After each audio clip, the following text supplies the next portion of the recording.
Hello YouTube and welcome to another video. The next few videos that I release are going to be out of sequence and a little bit of a mess, and there's a couple of reasons for that. One big reason is that I've been doing some live streaming on top of recording footage, so if you've already seen some of the live streams, then this will definitely be out of order because, well, live streams are live and this was recorded. And also because I promised somebody that I would make a video on the fitment of these bed plates. There's still a little bit of confusion about why this will fit my 1100 in my X2, but also fit the 650, 750, and 800. So this video is to explain that. I also put in some footage of fitting the tunnel stuffers that I made. I made a few carbon fiber tunnel stuffers. After this video, so in the next video, I'm probably going to release some footage of me actually making the tunnel stuffers and an intake vent, which is definitely not in sequence, but now you know why. I've had a few people contact me with concerns about the fitment of this bed plate, and I understand why there's some confusion. So I'm going to use this video to show you guys that this bed plate fits on the 1100 as well as the 650, and I'll show you guys exactly why that is. So I'll briefly explain it, and then I'm going to actually pull the 1100 engine out. I'm going to show you guys before I pull it out that it does fit in there properly, that you can actually see the coupler line up through the hole in the drive shaft tunnel or pump tunnel. And then I will pull the engine out, show you guys that the 1100 or the triples actually have two sets of bolt holes in the bottom. And so the 650 bed plate can fit the 750, 800, 900 triple and 1100 triple, but you can't go the other way around. The 1100 bed plate, the original OEM bed plate, won't fit the 650, 750, 800. And the reason that works, again, is because there's actually two sets of holes in the bottom of the triples. So I'm going to pull the engine out now, but before I do, I will show you guys that this is the 1100 on the carbon fiber bed plate, and the holes do in fact line up. So if I show you guys through here, let's see, is the camera actually picking anything up? All right, there's not a lot of light, but I'm pretty sure you guys can still see that the drive shaft, or the center of the crankshaft rather, is lined up perfectly. So I'm going to try to shine a light in there. Let's see. It definitely fits and lines up. All of the bolt holes line up with the motor mounts. And I will pull it out now and show you guys that there are two sets of bolt holes, and that's why this works on this engine. You can actually see one of the holes that they use on the 1100 bed plate right here that I'm not using. I ended up filming a live stream, which I don't think I will publish just because it ended up being really long, really boring, and just full of nonsense. But I did get the engine out and test the other bed plate. I think the last thing I showed was that the drive shaft actually lined up properly. I made some of these things, the tunnel stuffers, and goes in here like this.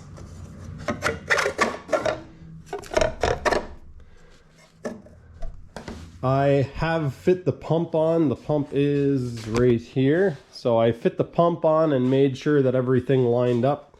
I did that on the live show.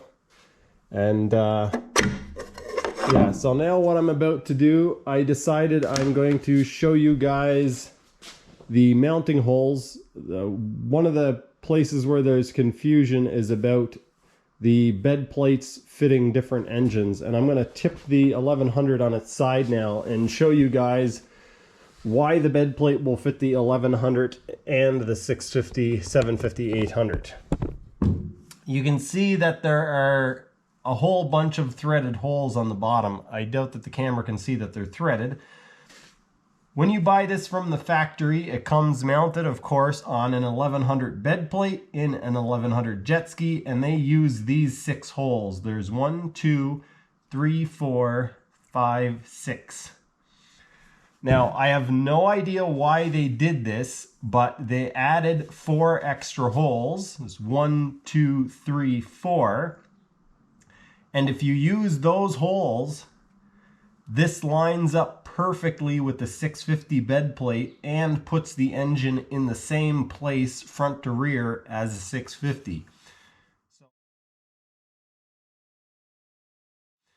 So the reason why you can use a 650 bed plate on the 1100 is because it actually has threaded holes that come in the bottom case that accommodate that plate. If you tried to use an 1100 plate on a 650, it wouldn't work because the holes don't line up. So you can use the 650 bed plate on the 1100, but not the other way around. So that is why the bed plate that I made, which is a copy of the 650 bed plate, will fit my 1100 engine and put it in the proper space in the hull. Make sense?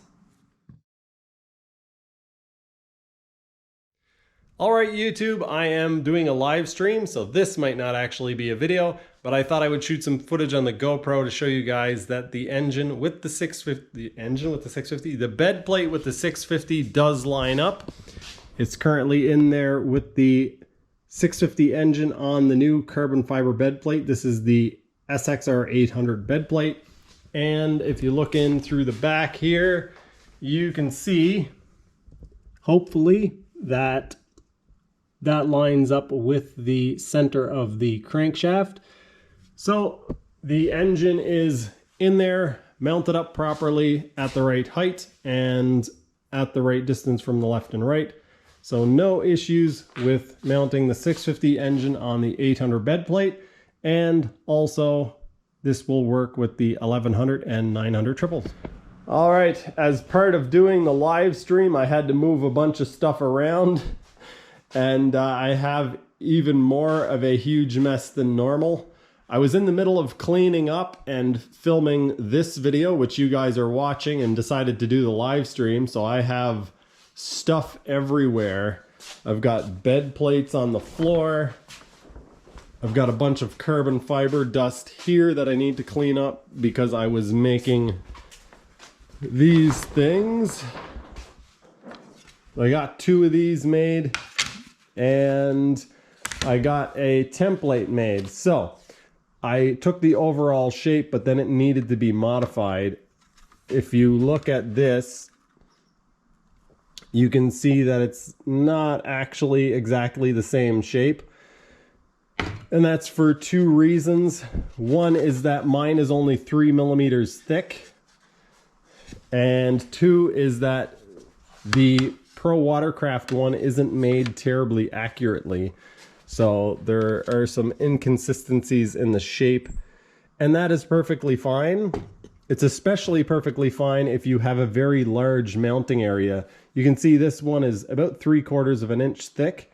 And because it's 3/4 of an inch thick, you have much more glue area. You have much more area to put glue on this surface and for that to bond to the hull. Where with the ones that I'm making, they're only 3 millimeters thick. And so they need to fit in there more accurately. They don't need to fit perfect, but yeah. As you can see, I've achieved an excellent fit.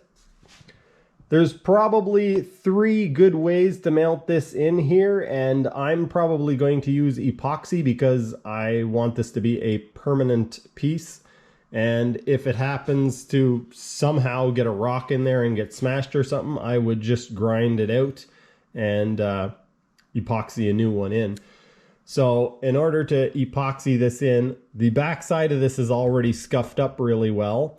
But what I would do is probably scuff up about 1/8 of an inch around the front side. And then I would take some thickened epoxy and basically I would put this in. I would use a pencil to mark a line around where this is going to go. So you want to make sure that you have clearance for your grate, your intake grate, and make sure that it's centered and not touching the drive shaft, which is tricky to do because Mine's actually sitting in there without the pump on so that I can show you guys. But when the pump's in there, you can't see in there very well. So basically, you have to move this around and kind of figure out where it's not touching the drive shaft, where you have kind of even clearance all the way around. Once you have it centered, you would take and mark around the edge with a pencil. Then take this out. Then you would want to get some sandpaper and scuff up along underneath the pencil line, about a ½ inch. And then on top of the pencil line, about a ¼ inch.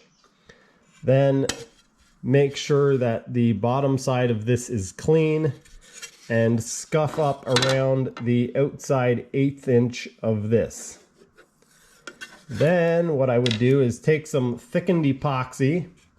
If your pencil mark has disappeared, then you would want to put this back in and remark your pencil mark. Oops, you want to put it in there the right way.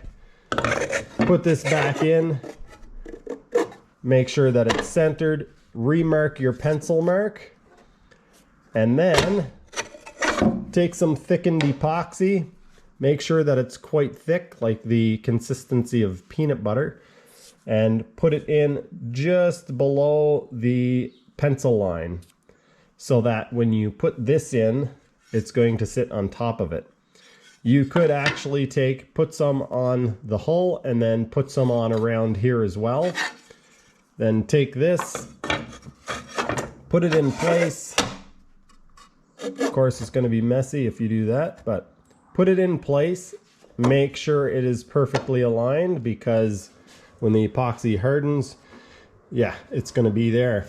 So then what I would do is take some thickened epoxy and put it inside of a Ziploc bag and basically make like an icing dispenser. So you would put it in a Ziploc bag, put it into the corner of the bag, cut off the tip, and then squeeze it in so that you get it just around the corner.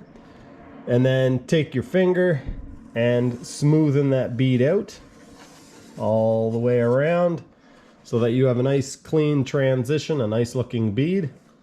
And then you wait for it to harden. If you were going to do it with silicone, the only difference would be that you wouldn't necessarily have to scuff on top of this. If you're going to do it with silicone, I would still recommend scuffing up the pump tunnel on the bottom side of your pencil mark. So if you're going to use silicone, I would put the part in, mark your pencil line around, take this part out, sand below the pencil line, probably 1 inch. Then take this out. Make sure that it's cleaned really well on the back. So you want to make sure you don't have grease from your fingers or anything. And clean it off really well with like brake cleaner or acetone, something like that. Then make sure you give it lots of time to dry off. Then I would take and I would put a big gob of silicone on the scuffed up area down here. A big gob of silicone on the back side of here, and make sure that you get it smushed in. So, you know, 3/4 of an inch in, you would want to actually press it into the material with a gloved hand so that, well, you don't want silicone on your hands and you don't want to get grease from your hands on the part. So I would put the silicone on around here, and then I would take and I would smush this into place, and then take a rag and clean off any mess that you have, because surely there's going to be some mess. Then what I would do, if it were mine, is take a bead of silicone and lay it all the way around here, about a 1/4 inch in on the carbon fiber stuffer, and, well, as high as you want on the pump tunnel, probably 1/2 inch. And then I would take my finger and smoothen it out. Let it dry, and it should never come out. The other option would be doing that exact same thing, but using polyurethane. The thing is, if you use polyurethane, it's pretty much in there as good as epoxy. You'll never get it out. So yeah, unless you spend a lot of time cutting stuff, you'll never get it out. So just be aware of that. I'm going go-karting this afternoon. I'm going to Speeders, which has electric go-karts, and I'm going to try to take my own helmet and film it because, well, that'll just be fun. So I guess this is going to be the end of the video. I'm not going to bother showing putting the engine back into the hull because I don't think that that makes a whole lot of sense. But hopefully I've explained well enough to you guys why it is that the bed plates that I'm making will fit the 1100 as well as the 650. So if you guys still don't understand, I don't know what I'm going to do, but look at my collection of bed plates. And there's one up there. I hope you guys enjoyed that video. The next footage that I show you guys is probably going to be me laying up the material for the tunnel stuffer or the tunnel stuffers that I made, and also a little bit of footage about making the air intake vent for the X2 hood. I actually made 2 of them. One of them didn't turn out great, and I sent it out to one of my viewers and Instagram followers, Jack Rieger. The intake is on its way to him. Didn't turn out great, but he wanted it, so I sent it to him. And just a short while ago, the owner of the SXR 800 showed up and brought me the intake manifold. So I'm going to be hopefully getting that installed this week. It's currently Wednesday, and I'm hoping to have that installed and tested this week if everything goes well. I am also starting to lay up a ride plate. So that's kind of exciting. And what else? I have some potentially really big news. Not sure what it's going to mean for my channel. And yeah, I'm not going to get into it now, but keep following the videos because there's going to be a pretty substantial announcement made here fairly shortly. I've talked way too long. I gotta go edit this video and then continue making some pieces. That is going to do it for this one. Thanks for watching, and I'll see you next time.